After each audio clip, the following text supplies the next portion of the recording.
later. See you later, alligator. Nigga try to set me up. Roll with the damn haters. Chained up, uncuffed. Not guilty, mad as fuck. Now I'm back to the paper. Now I'm worth a couple bucks. Change up for a bitch. YouTube, what's up? It's your boy Goop, G-O-O-P. Getting or got out of poverty. That's what we doing. Getting or got out of poverty. G-O-O-P. Goop. Share, like, subscribe. Hey, on my channel, I'm doing nothing but real talk. Talking to the people. I'm in West Baltimore. Been living here all my life. Born and raised. And it's time to get to business, man, and start talking about what's really going on with these young cats and all this unnecessary killing. Me, I stay active in the streets, moving around. I'm a working man. I'm a family man. I put my priorities first. Home is always the first priority. My kids and my wife, my queen. Everything is secondary after that. You understand what I'm telling you? So if you're a grown man out here standing on your business, respect. If you're a grown woman out here standing on your business, respect. Alright. I think what we need to start talking about, people, is do motherfuckers or do people or do these young kids, or do we love ourselves as individuals? How much do you love yourself as an individual, as a person? I think that's what we're missing a lot of. Self-love. A lot of us don't love ourselves. And that could come from a lot of various reasons. It could come from a bad upbringing, you know, a dysfunctional home, mental health. It can come from a lot of things, but it doesn't have to be the end result. For one, you have to understand you was given life. Whether your parents laid down and had you by mistake, or whether they planned to bring you into this world, regardless, the person who you are now, living in this life, that in itself is a blessing.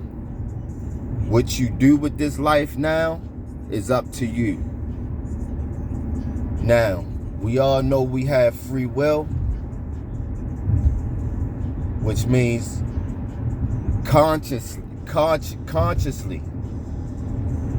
especially as an adult, once you reach past the age of 25, you have the free will to make right and wrong decisions. These decisions are presented to you. Sometimes they may be influenced on you, or it may just be the things you go through in your journey through this life. But at the end of the day, you have the power to make these decisions. So let's say, if you know something's wrong and you still do it, that's a conscious decision you made. So you have to be prepared for the consequences that came with that decision. If it's a bad decision you made, depending on how bad, the consequences could be severe. The consequences may not be so severe, but you don't want the consequences to be so severe to where as though it could be a life-changing experience, meaning you could lose your life or you can end up losing your life to the jail system. Now, I know when I was in the streets, I never felt like it was something I wanted to dedicate myself to. See, when we was coming up in the streets, it was like we getting out in the streets to hustle because our parents was suffering. A lot of us grew up in single parent homes. Like me, I grew up in a single parent home. My dad been locked up before I was even born. Actually, my mom had me while my dad had just started his life in 60-year bit. They actually called my father in jail and let him know that he just had a baby boy. So my father didn't just abandon me. He was out there trying to get to some money. And, you know, he got caught up in a whole lot of other shit. But my mother ended up, you know, being a single mom, raising me and my 2 older sisters. My mom was on drugs.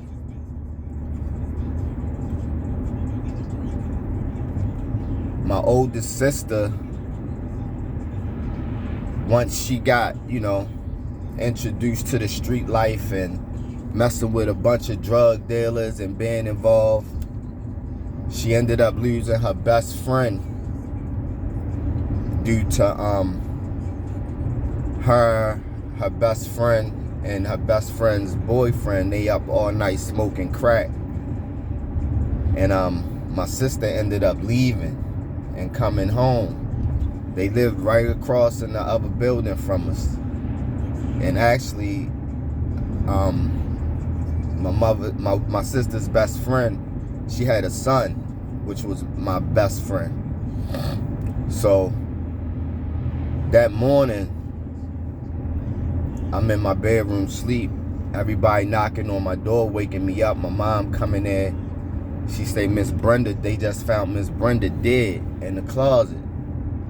Her boyfriend strangled her with a wire hanger, strangled her to death, and left her butt naked in the closet. When my sister found out, my sister was so fucking crushed. And it was so, I want to say by the grace of God or by the grace of the universe, that my sister ended up leaving, because who's to say that he wouldn't have killed both of them that night. But that was my first experience with death. Seeing them bring her out on the stretcher, seeing my little homeboy go through that and zap out, and you know, it was life changing for me. But after that, you know, my sister really started getting high, like smoking crack. My mom, her choice of drug was sniffing dope, what we call smack or blow in Baltimore. But she always managed to maintain herself and keep a job and do the best she could do to take care of us, you know what I mean? But that would force me out into the streets. You know, it would be times I would come home from school and I would just find Coke vials in the bathroom. I remember them joints. They was the little black Hugs. They called them Hug jugs. They was like a light dark brown. And they would just, like, my mother be so high, she'd be nodded out in the bedroom and she'd forget and leave them joints like in the bathroom or sitting on the kitchen counter and shit, you feel me? So me, it was like, you know, I was just trying to escape the environment, you know what I mean? Because it was a lot of anger and frustration going on with my mom, being as though she was trying to raise 3 kids by herself. And, you know, it was breaking her down. Having no father figure. You know, it started off from just coming home from school, playing football. You know, we used to play football every weekend. Basketball, hide and go seek, catch one, catch all, regular kid shit. And then I say by the time I was 15, I had jumped off the porch and I was around the corner selling drugs. It's like, you know, the older dudes, like they seen something in me and they just snatched me up. I wasn't always tough, but I always had heart. And, you know, when you young, you might have cousins or uncles, you know, they'll see you, they'll beat on you, punch on you, make you cry. Nigga, get tough. Nigga, you gotta be tough, make you cry, you know, all that shit. And then you get fed up. Next thing you know, you zap and you tired of that shit. You gonna keep hitting on me. And once I did that, it was up. I was going to school. I was fighting every motherfucking day. Whatever. Somebody make me mad, we fighting.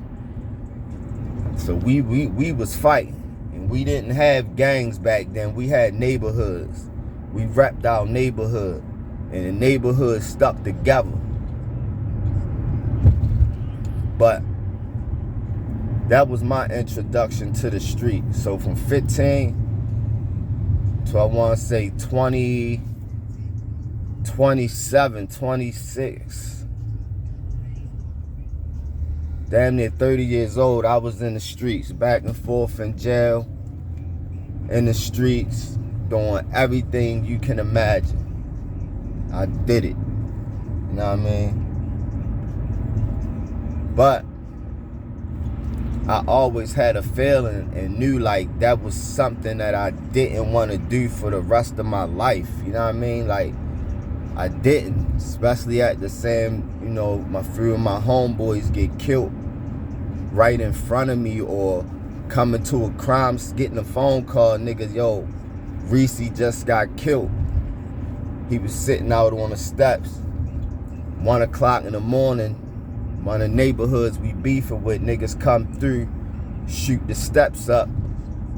They sitting on, shoot the porch up. Niggas jump out a van with a chopper and kill him and the neighbor who porch he was sitting on. The neighbor ain't had nothing to do with nothing.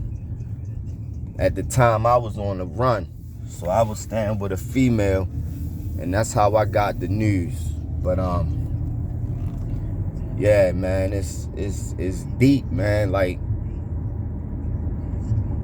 I'm gonna come back to y'all with some more of this story, but you know, we gotta find some self-love first, man, before we can move forward with this shit.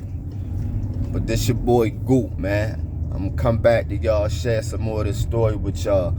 Remember, it's Goop, G-O-O-P, getting or got out of poverty. That's what we doing. Anything other than that is uncivilized, you heard me? Holla at your boy.